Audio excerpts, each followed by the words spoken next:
الحمد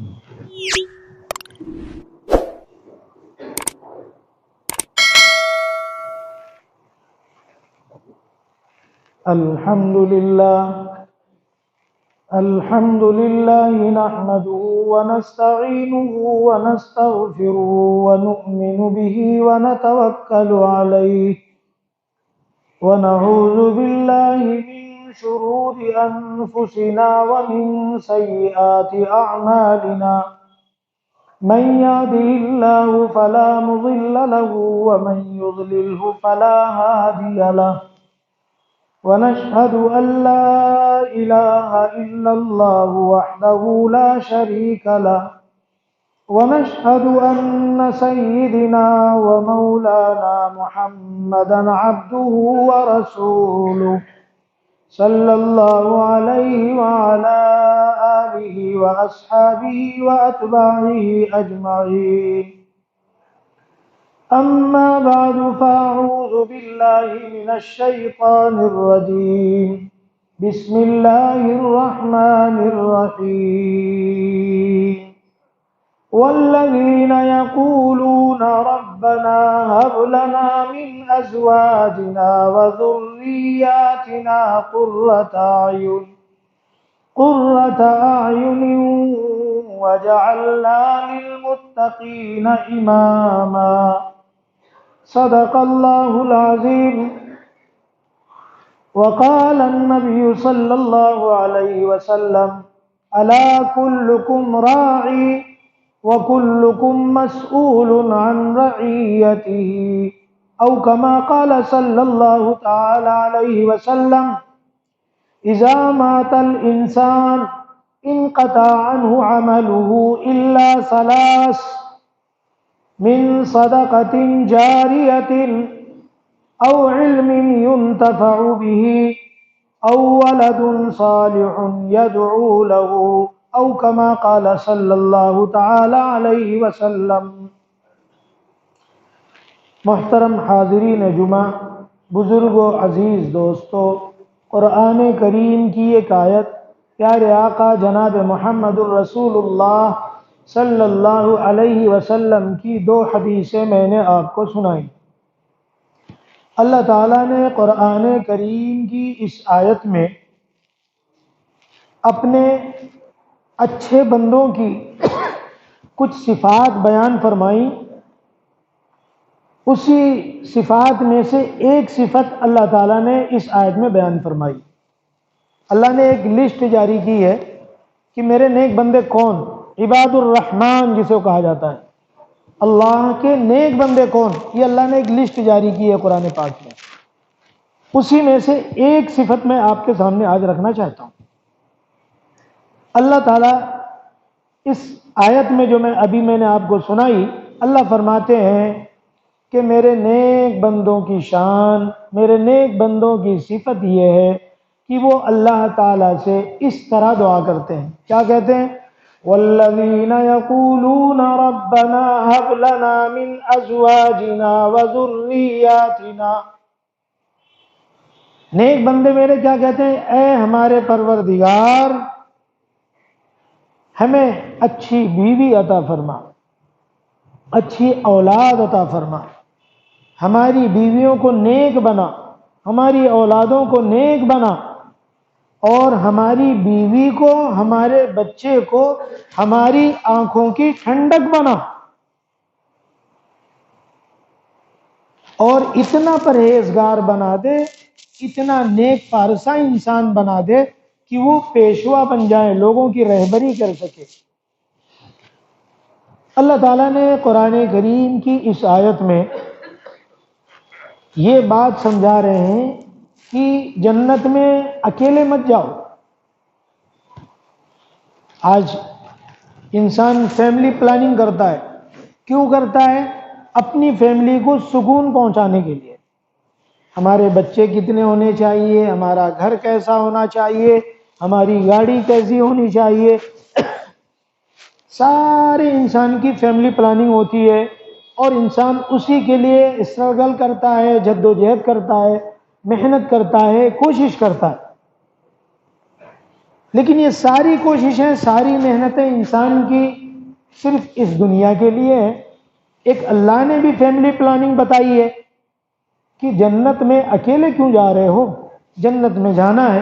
تو آج تم دنیا میں کہتے ہو کہ میں اپنی بیوی سے بہت پیار کرتا ہوں، بہت مجھے اپنے بچوں سے محبت ہے، تو یہ پیار محبت اگر تم انہیں جنت میں نہیں لے جانے والے، اگر تم انہیں جنت کے اعمال نہیں کروانے والے، تو یہ ایک ظاہری تمہاری محبت ہے، جیسے کوئی کہتا ہے آئی لو یو، یعنی بس ایک ظاہری لفظ ہے محبت کا، لیکن حقیقت میں اس کی حقیقت کچھ نہیں ہے۔ تو اسی طریقے سے آج ہم چاہے ہمارا زبانی دعویٰ ہو کہ نہیں میں اپنی گھر والی سے بہت پیار کرتا ہوں، میرے بچے ہیں میں بہت محبت کرتا ہوں، لیکن اگر خود تو جنت میں جانے کے لیے تم اللہ کے گھر میں آتے ہو، اللہ کے احکامات پورے کرتے ہو، فرائض میں کوتاہی نہیں کرتے، ہر اعمال کو اللہ نے جو حکم دیا اس کو کرتے ہو، اور بچوں کے لیے سوچتے ہو کہ ابھی یہ بچے ہیں، بیوی کے لیے سوچتے ہو کہ ابھی یہ اس کے پاس کام بہت ہے، تو یہ کوئی پیار، کوئی محبت نہیں ہے۔ اللہ کہتے ہیں کہ آپ اپنی بیوی کے لیے بھی دعا کیا کرو۔ اللہ کتنا کریم ہے، کتنا رحیم ہے، وہ کس طرح بندوں سے یہ کہہ رہا ہے کہ تم اکیلے اپنے لیے کچھ نہ مانگا کرو، اور اکیلے جنت میں جانے کی طلب مت کرو۔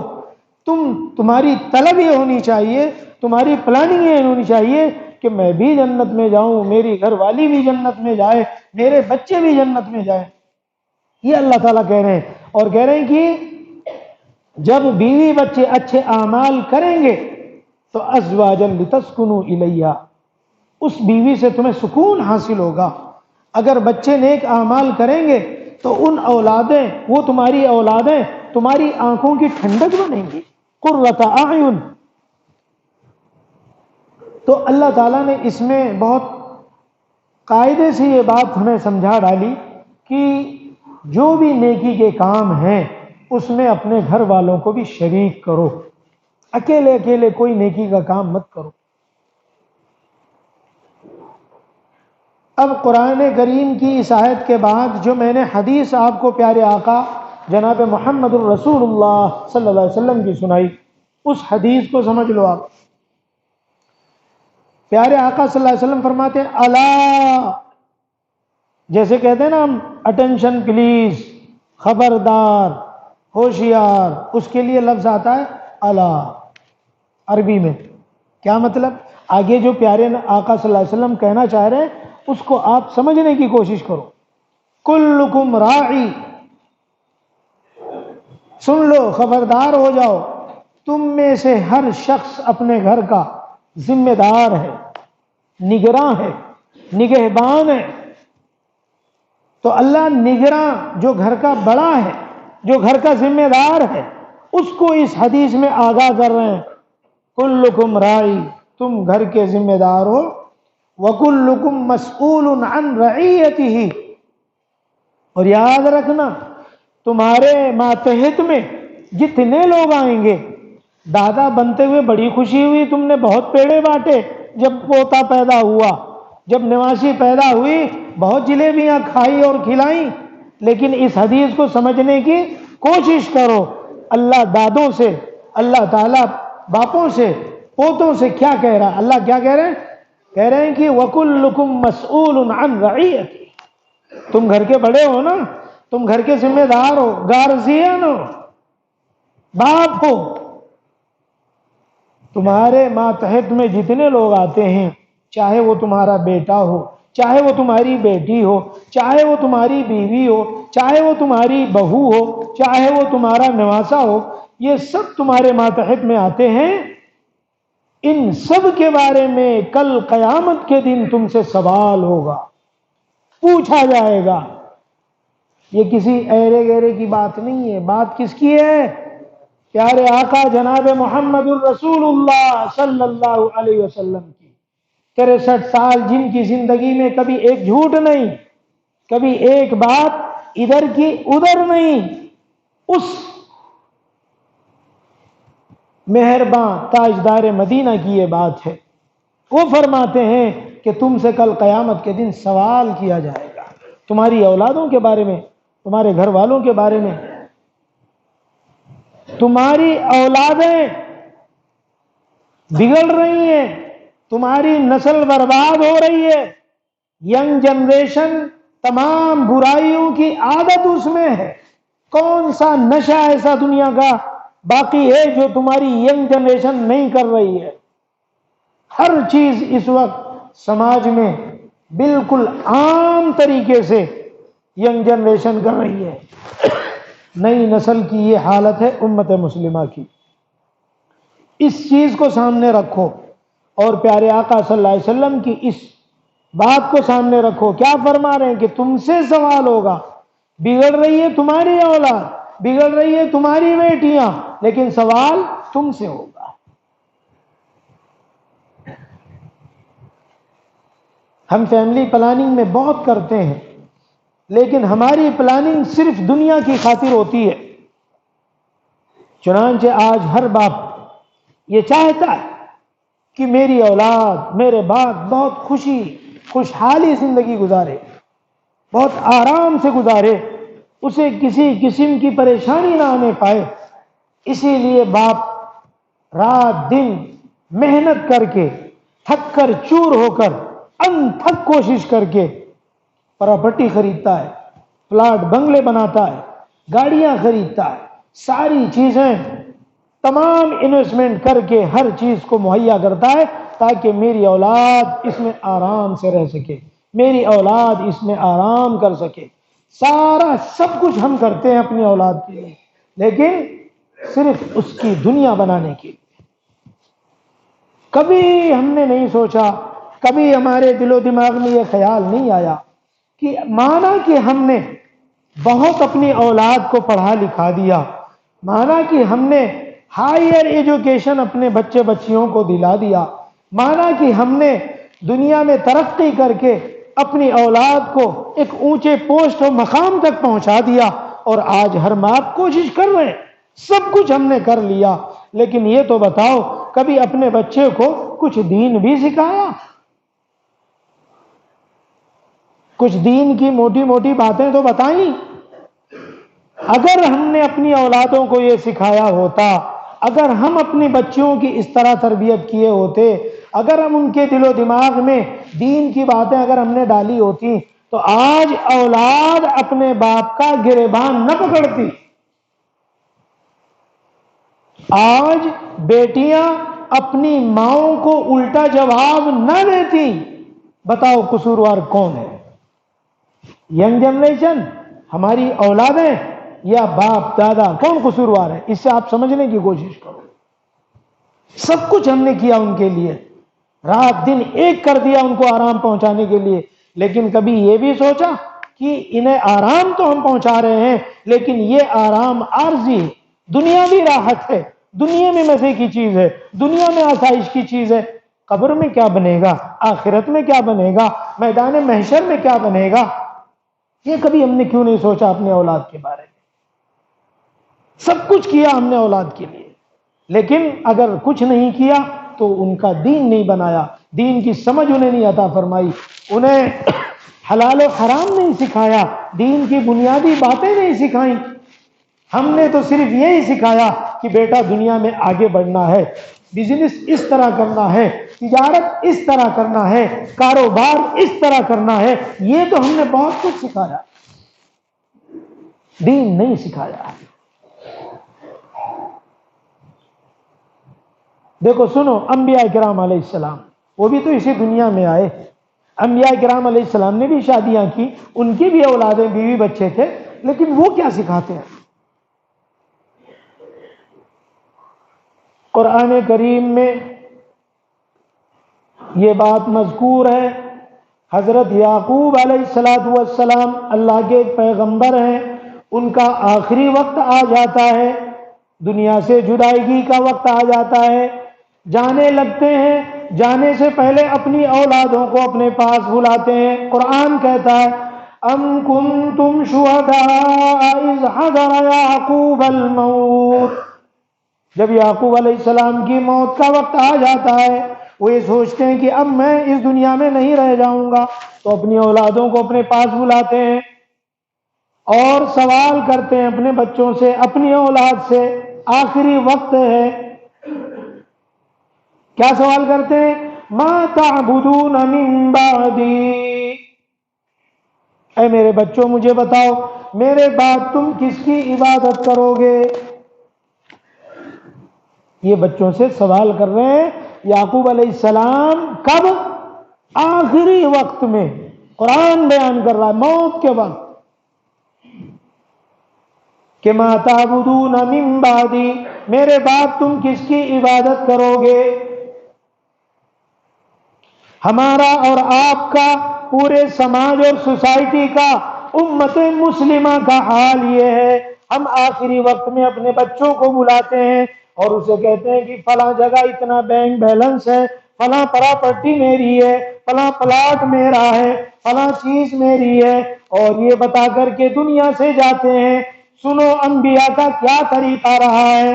یعقوب علیہ السلام کو فکر اپنے بچوں کی دنیا کی نہیں ہے، ذرا بھی فکر نہیں ہے کہ میرے بعد میرے بچے کیا کھائیں گے، کیا پہنیں گے، کیسے زندگی گزاریں گے۔ فکر اس بات کی ہے کہ میرے بچے میرے اس دنیا کے جانے کے بعد کہیں گمراہ تو نہیں ہو جائیں گے، کہیں کافر و مرتد تو نہیں ہو جائیں گے، کہیں ہدایت اور سیدھے راستے کو چھوڑ کر کسی غیر اللہ کی زندگی گزارنے والے تو نہیں بن جائیں گے۔ اس لیے سوال کرتے ہیں آخری وقت میں، ما تعبدون من بعدی، میرے بعد کس کی عبادت کرو گے؟ تمام بچے موحد تھے، ایک اللہ کو مانتے تھے، سب نے ایک زبان ہو کر کہا کہ اے ابا جان، قالوا نعبد الہک و الہ آبائک ابراہیم و اسماعیل و اسحاق الہا واحدا۔ تمام بچوں نے کہا، بچے بھی پیغمبر، بچے کہہ رہے ہیں اسحاق، کہہ رہے ہیں کہ ابا جان ہم اسی ایک اللہ کی عبادت کریں گی جس کی عبادت آپ نے کی، جس کی عبادت آپ کے آبا و اجداد نے کی، ہم انہی کی عبادت کریں گے، اس عبادت سے ہم ہٹنے والے نہیں ہیں، توحید پر ہم قائم رہیں گے۔ دنیا میں کتنا بھی کفر و فتنہ فساد آ جائے، دنیا میں کتنے ہی تمام مشکل ماحول آ جائیں، لیکن کبھی بھی ایک اللہ کو ماننے سے ہم قدم ہلائیں گے نہیں، اسی ایک اللہ کی عبادت۔ تو کیا سبق دیا بھائی؟ سمجھنے کی کوشش کر رہے ہیں کیا سبق دیا پیغمبر حضرت یعقوب علیہ السلام نے اپنے بچوں کو؟ کیا سکھایا؟ مجھے بتاؤ تو صحیح۔ توحید سکھائی، ایک اللہ پر رہنا، ایک اللہ کو ماننا اور اسی پر جمنا، یہ سکھایا۔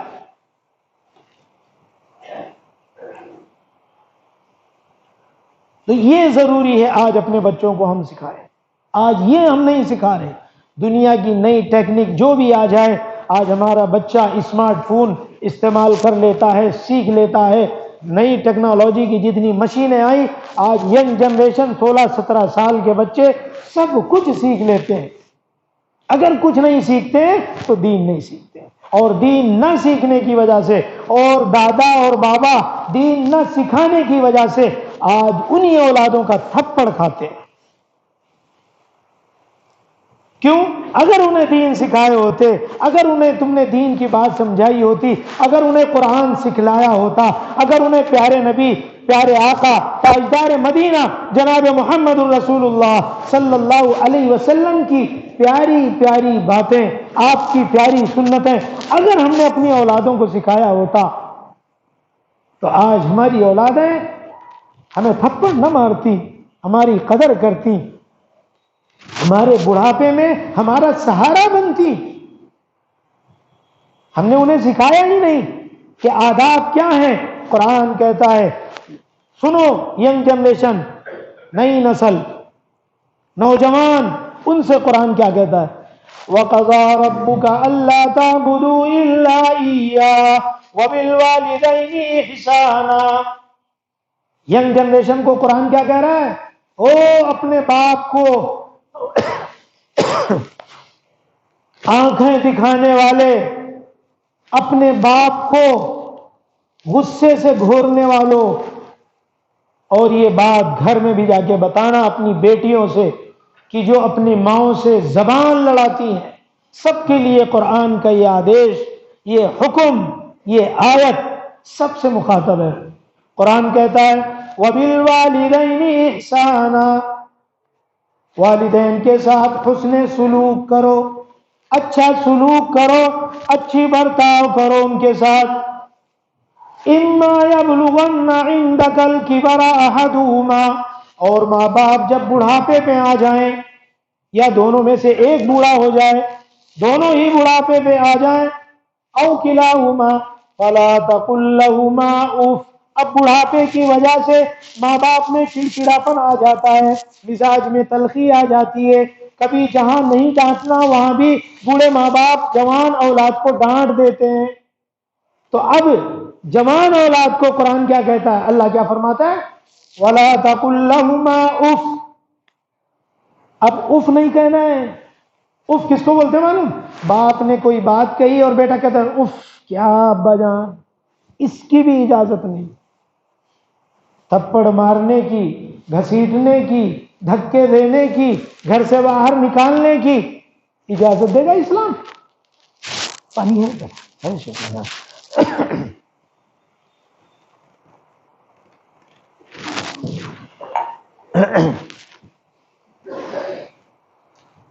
فَلَا تَقُل لَّهُمَا أُفٍّ وَلَا تَنْهَرْهُمَا، قرآن کے ایک جملے پہ غور کرو، ہم مسلمان ہیں، قرآن ہی ہمارا سب کچھ ہے۔ قرآن میں کیا کہہ رہا ہے؟ اف نہیں کہنا ہے، وَلَا تَنْهَرْهُمَا، تمہیں معلوم ہے کہ میرا باپ غلطی پہ ہے، بیٹی کو معلوم ہے کہ میری ماں مجھے غلط ڈانٹ رہی ہے، غلط بات پہ ڈانٹ رہی ہے، غلط سجیشن دے رہی ہے، لیکن قرآن کہتا ہے کہ پلٹ کر تمہیں ماں باپ کے سامنے نہ اف کہنا ہے، نہ انہیں ڈانٹنا ہے، نہ جھڑکنا ہے۔ وَلَا تَنْهَرْهُمَا، یہ ترجمہ ہے اس کا۔ ریٹن اولاد کو جواب دینے کی اجازت اللہ تعالیٰ نے کہیں نہیں دیا۔ کہتے ہیں نا جاؤ جاؤ تم بڑے شانے ہو، لوگ بولتے ہیں نا، ماں باپ کو بولتے ہیں جاؤ بہت شانے ہو تم، ہمیں مت سکھاؤ۔ آج کی جوان اولادوں کی یہ باتیں، کیا ان کا قرآن پہ عمل ہے؟ کیا اللہ کی اور رسول کی بات یہ مان رہے ہیں؟ وَقُلْ لَهُمَا قَوْلًا كَرِيمًا، اور ان سے نرم گفتگو کرو۔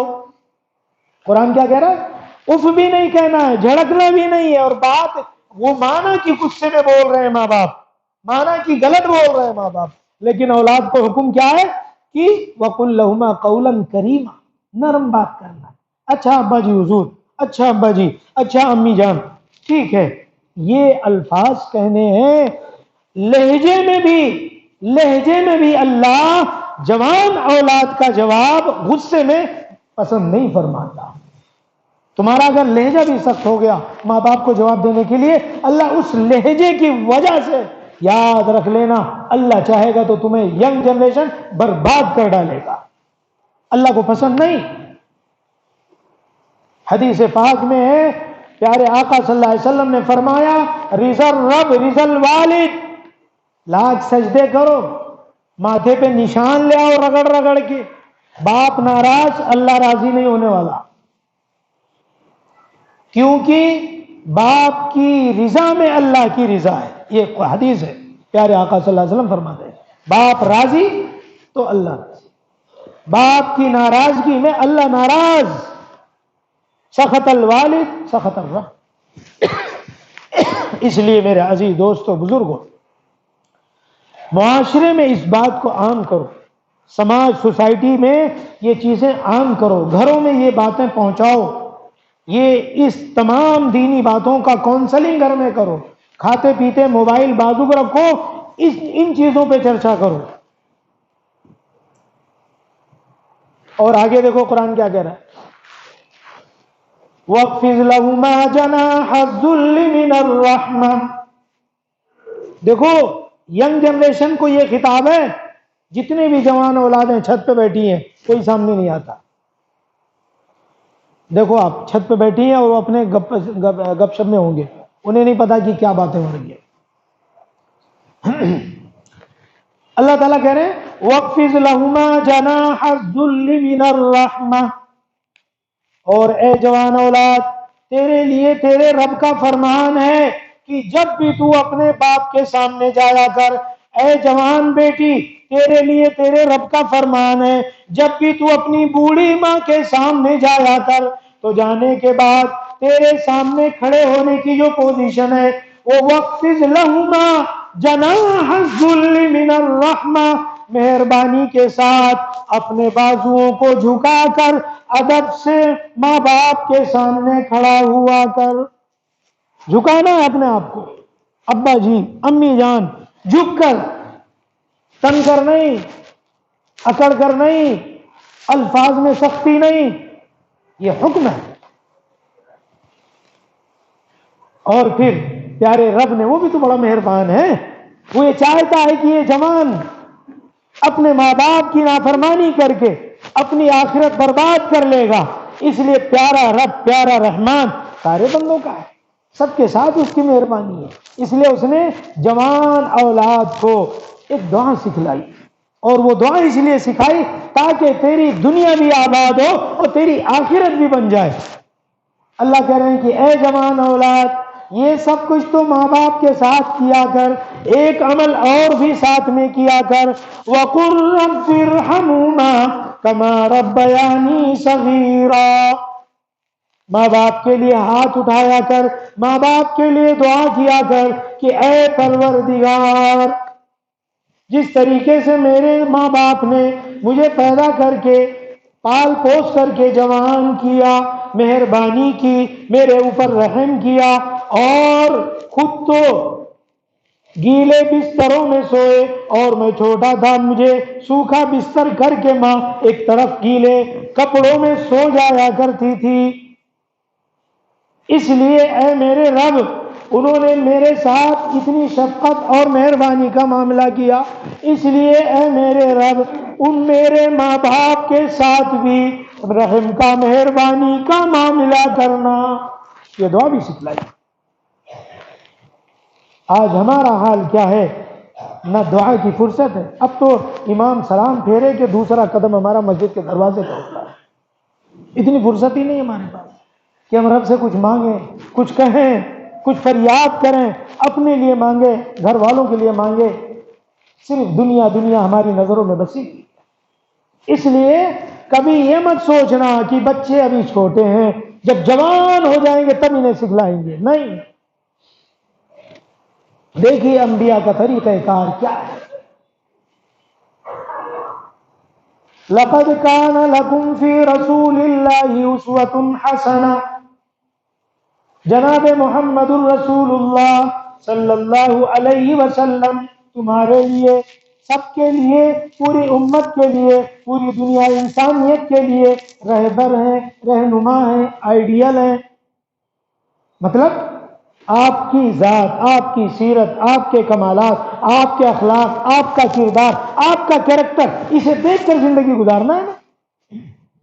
لیکن اللہ فرما رہے ہیں کہ محبت رسول میں کانفرنسیں بہت ہوتی ہیں، رسول کی محبت میں جلسے جلوس بہت ہوتے ہیں، پروگرامات بہت ہوتے ہیں. ہم بہت پروگرامات کرتے ہیں، لیکن ان پروگرامات سے، ان جلسے جلوس سے کچھ نہیں ہونے والا ہے. رب کیا کہتا ہے کہ پیارے آقا جناب محمد الرسول اللہ صلی اللہ علیہ وسلم کو آئیڈیل وہ مانتا ہے، رہبر رہنما وہ بناتا ہے لمن کان یرجو اللہ والیوم الآخر. یہ اگلا ٹکڑا ذہن میں رکھو کہ تم صرف بول دو کہ مجھے رسول سے محبت ہے، یہ دعویٰ چلنے والا نہیں ہے. اللہ کے نبی سے محبت وہ کرتا ہے جس کو کل قیامت میں اللہ سے ملنے کی امید ہوتی ہے، جو آخرت کا خوف جس کے دل میں ہوتا ہے، جس کے دل میں خدا کا ڈر بیٹھ گیا، وہ اپنے پیارے آقا جناب محمد الرسول اللہ صلی اللہ علیہ وسلم کو اپنا آئیڈیل مان کر کے زندگی گزارتا ہے. اس لیے میرے بھائی ہم اپنے بچوں کو تعلیم دیں، دنیاوی تعلیم دیں، دینی تعلیم دیں، ادب بھی سکھلائیں، تربیت بھی ان کی کریں. کس طریقے سے پیارے آقا جناب محمد الرسول اللہ صلی اللہ علیہ وسلم نے چھوٹے چھوٹے بچوں کی تربیت فرمائی. ایک صحابی ہے عمر ابن سلمہ رضی اللہ تعالی عنہ، یہ ام سلمہ کے بیٹے ہیں، چھوٹے تھے، آپ صلی اللہ علیہ وسلم کے ربیب ہیں، یعنی آپ کی پرورش میں تھے، آپ کے ساتھ بیٹھ کے کھانا کھا رہے تھے، کھانا کھاتے ہوئے انہوں نے پلیٹ میں اپنا بایاں ہاتھ ڈال دیا، پیارے آقا جناب محمد الرسول اللہ صلی اللہ علیہ وسلم نے، ابھی یہ چھوٹا سا بچہ ہے، ہم کیا سوچیں ابھی تو بچہ ہے ہمارا، ابھی کیا سکھلائیں گے، بڑے ہونے تو سب سیکھ لیں گے، نہیں، 5 سال کی عمر ہے، عمر بھی بتا رہا ہوں آپ کو، ہم سوچتے ہیں بھی 5 سال تو اس کے دودھ پینے کا زمانہ ہے، 5 سال کی عمر ہے، اس بچے سے آپ صلی اللہ علیہ وسلم فرماتے ہیں کل بیمینک، بایاں ہاتھ برتن میں ڈال دیا، اس بچے کو آپ کہہ رہے ہیں کل بیمینک وسم اللہ وکل میالی، اے بچے 3 باتیں پیارے آقا جناب محمد الرسول اللہ صلی اللہ علیہ وسلم نے اس بچے کو سکھلائیں، آپ کے ساتھ بیٹھ کر، وہ چھوٹا سا بچہ کھانا کھا رہا تھا، 3 باتیں سکھلائیں، کہا او بچے کھانے سے پہلے اللہ کا نام لیا کر، کھانے میں داہنا ہاتھ ڈالا کر، اور اپنے سامنے سے کھایا کر۔ کبھی آپ غور کرو، آپ نے اپنے بچوں کو بتایا، کبھی سکھایا؟ ہم تو کہتے ہیں بھی ہمارا دودھ پی رہا ہے بچہ، وہ غلطیاں کرنے لگے تو کہتے ہیں ابھی بچہ ہے ہمارا، چھوٹا ہے سمجھ جائے گا، نہیں، سیکھو کہ پیارے آقا صلی اللہ علیہ وسلم نے کن عمروں میں بچوں کے ساتھ خیال کیا۔ آپ کے ساتھ ایک 12 سال کا لڑکا ہے، اونٹنی پر آپ کے ساتھ بیٹھا ہوا ہے، آپ صلی اللہ علیہ وسلم نے اسے بٹھا رکھا ہے، اور اس 12 سال کے بچے سے آپ کہہ رہے ہیں یا غلام، اے لڑکے، اعلمہن کلمات، چند باتیں تجھے میں سکھا رہا ہوں، اچھی طرح اسے سیکھ لے، 12 سال کی عمر ہے، اس عمر میں آپ اونٹنی پر سوار اپنے اس بیٹے غلام کو سکھا رہے ہیں، کیا سکھا رہے ہیں کہ چند باتیں مجھ سے سیکھ لے، احفظ اللہ یحفظک، 12 سال کا بچہ کیا سکھا رہے ہیں اللہ آقا دو جان کہ تو اللہ کے دین کی حفاظت کیا کر، اللہ کے قانون کی حفاظت کیا کر، اللہ کے احکام کی حفاظت کیا کر، اللہ تیری حفاظت کریں گے۔ ہم کہتے ہیں کہ ابھی ہمارا بچہ چھوٹا ہے 12 سال کا، تو اللہ کے دین کی اگر پاسداری کرے گا، اگر اللہ تعالیٰ کے احکامات کو اس کی حفاظت کرے گا، تو اللہ تعالیٰ پوری زندگی تیری حفاظت کریں گے۔ وَإِذَا سَأَلْتَ فَاسْأَلِ اللَّهَ، اور اے میرے بچے، جب بھی تو زندگی میں ایک سوال کرنا تو سوال اللہ سے کرنا، کسی اور سے سوال نہیں کرنا۔ کیا سکھا رہے ہیں کہ جب بھی سوال کرنے کا نمبر آئے تو سوال کس سے کرنا؟ اللہ سے کرنا۔ یہ کیوں؟ کبھی ہم نے بچے کو سکھایا کہ بیٹا تمہیں آج یہ ضرورت ہے، آج تمہیں ان چیزوں کی ضرورت ہے، بیٹا تم ذرا مسجد میں تو آ جاؤ، یا یہیں گھر میں مصلی تو بچھا لو، بیٹا کم سے کم اللہ سے تو مانگو، دینے والا اللہ۔ آج ماں باپ اپنے بیٹوں کے دلوں میں یہ تصور کراتے ہیں کہ میں دے رہا ہوں، میں کما رہا ہوں نا، میں اپنے بچوں کو دے رہا ہوں، کبھی یہ بچوں کے ذہن میں نہیں ڈالتے کہ بیٹا مانگو اللہ سے، دینے والا وہ ہے۔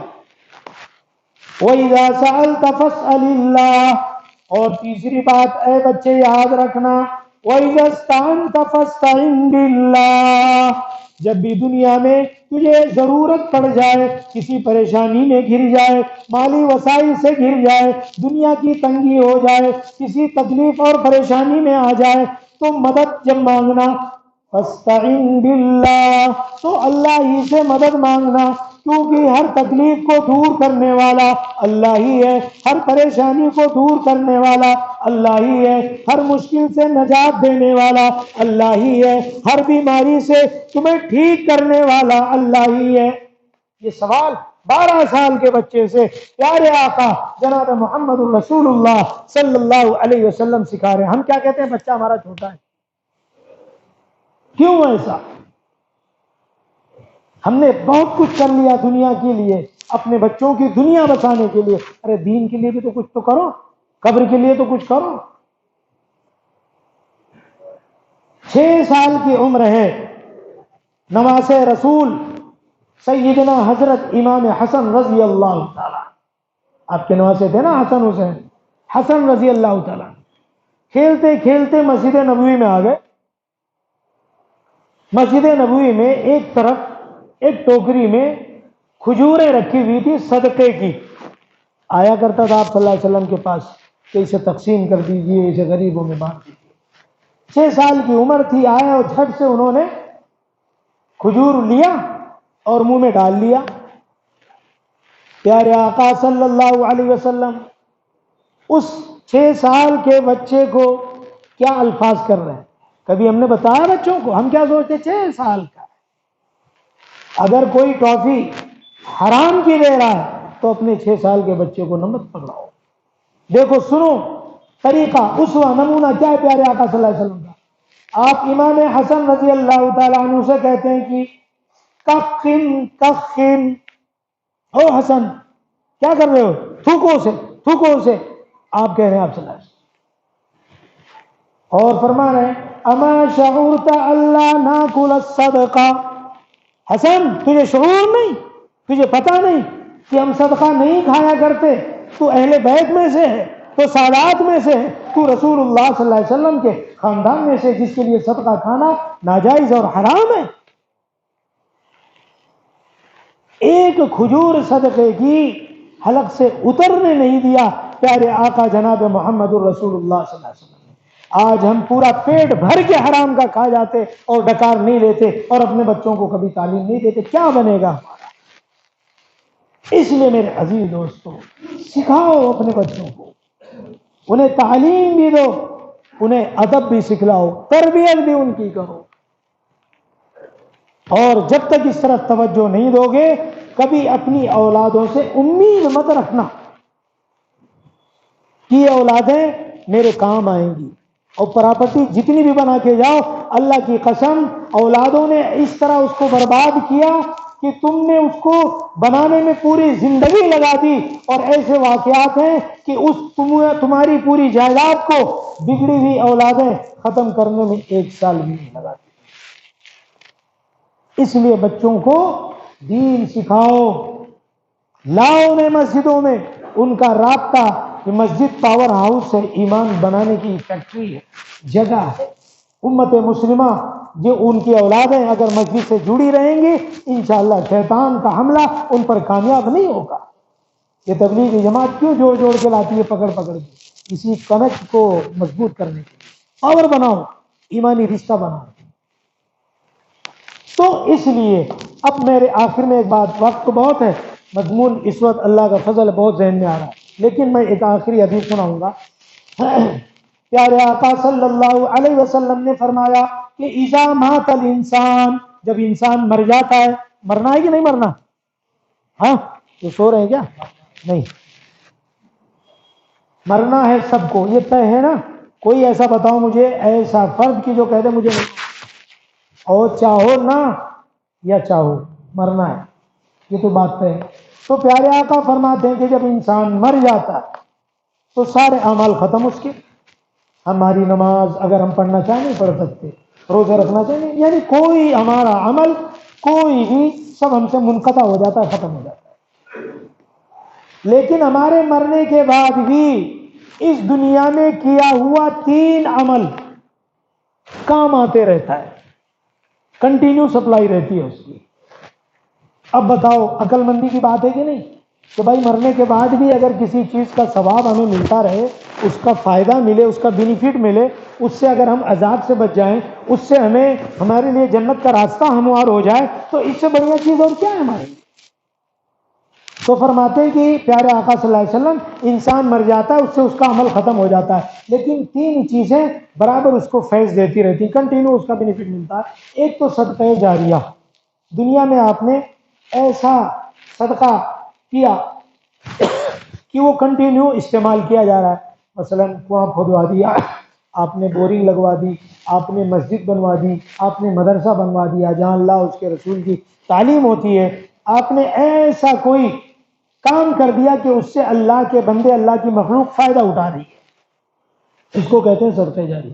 ایسا کچھ کر کے جاؤ گے تو بھلے تمہارے سارے اعمال ختم ہیں، تم خود سے ایک سبحان اللہ بھی نہیں بول سکتے، لیکن اس مسجد بنوانے کا یا نیکی کے تمام صدقے جاریہ کے جو کام ہے اس کا ثواب تمہیں قبر میں بھی ملتا ہے، بینیفٹ برابر مل رہا ہے۔ اور یا آپ نے ایسا کوئی علم حاصل کیا تھا، اس علم کے ذریعے سے تم نے مخلوق خدا کو فائدہ پہنچایا تھا، آپ کی بات کو سن کر نمازی بن گیا، آپ کی بات کو سن کر کوئی برائی سے توبہ کر لیا، آپ کی بات کو سن کر کوئی سچا بھلا انسان بن گیا، علم نے اسے فیض پہنچایا، یہ بھی صدقہ جاریہ۔ تو یہ تو دو باتیں عام ہو گئی، ایک بات جس سے سنانے کے لیے حدیث میں نے سنائی، تیسری بات توجہ کرنا، تیسری بات پیارے آقا جناب محمد الرسول اللہ صلی اللہ علیہ وسلم فرماتے ہیں کہ انسان کے مرنے کے بعد اگر انسان اس دنیا میں اپنی اولاد کو نیک بنا کر گیا، اس کی اولاد مرنے کے بعد بھی نیکیوں پر چلتی رہی، تو وہ اولاد جو اپنے ماں باپ کے لیے دعا کرے گی یہ بھی صدقہ جاریہ ہے، نیک بنا کر اگر گئے۔ تو آج ہم نے اگر اپنے بچوں کو بہت کالج یونیورسٹی میں پڑھا دیا، ہائر لیول تمام ایجوکیشن دلا دیا، تمام تعلیمات دلا دی، لیکن اس لائق بھی نہ بنایا کہ وہ اپنے باپ کی قبر پہ کھڑے ہو کے چند سورتیں پڑھ کے فاتحہ دے لے، اگر وہ اس لائق بھی اس کو نہیں بنایا کہ جنازہ باپ کا آ گیا اور بیٹا اپنے باپ کا جنازہ نہ پڑھا سکے، اس کے لیے دعائیں نہ کر سکے، تو بتاؤ کیا بنا؟ اولاد کو تم نے سب کچھ بنایا لیکن اس لائق نہ بنایا کہ وہ تمہارے لیے دعا کر سکے۔ اس لیے بچوں کے بارے میں فکر مند ہو جاؤ، توجہ کرو میرے عزیز دوستو بزرگوں، اپنی اولادوں کو نیک صالح بناؤ، اور یہ بنے گا کب؟ جب تم نیک بنو گے۔ اپنے بچوں کو موبائل سے روکتے ہو اور خود موبائل دیکھتے رہتے ہو تو بچہ کہے گا باپ دیکھ رہا میں کیوں نہیں دیکھوں؟ باپ سگریٹ پیتا ہے اور کہتا ہے یہ پینے کا نہیں، تو بتاؤ مان جائے گا وہ؟ نہیں، بچے بالکل ماں باپ کو دیکھتے ہیں، وہ سنتے نہیں ہیں، وہ دیکھتے ہیں کہ میرے ماں باپ کیا کر رہے ہیں، وہ جو دیکھتے ہیں وہی کرتے ہیں۔ اس لیے اپنے آپ کو نیک بننا پڑے گا۔ ماں باپ نیک ہو گئے، یاد رکھنا ہم نیک بن گئے، اس کا فائدہ یقیناً ہماری اولاد کو پہنچے گا۔ سورہ کہف میں اللہ نے قصہ بیان کیا حضرت خضر علیہ السلام، موسیٰ علیہ السلام کا۔ ایک بستی میں پہنچے، بستی والوں نے دعوت نہیں کی، آپ کو بھوکے تھے، لیکن ایک دیوار گر رہی تھی، حضرت خضر نے اس دیوار کو ٹھیک کر دیا۔ موسیٰ علیہ السلام نے کہا یہ کیا کام کیا؟ بستی والوں نے ایک روٹی بھی نہیں دی تم نے ان کی دیوار۔ اللہ نے کہا کہ اس دیوار کو اس لیے میں نے ٹھیک کروایا کہ اس دیوار کے نیچے دو یتیم بچوں کا خزانہ ہے، وَكَانَ أَبُوهُمَا صَالِحًا، اور ان کا باپ نیک تھا، اس نیکی کا فائدہ اللہ نے یہ دلوایا کہ جوان اولاد کے جو بچے چھوٹے تھے ان کے خزانوں کی حفاظت اللہ نے کر۔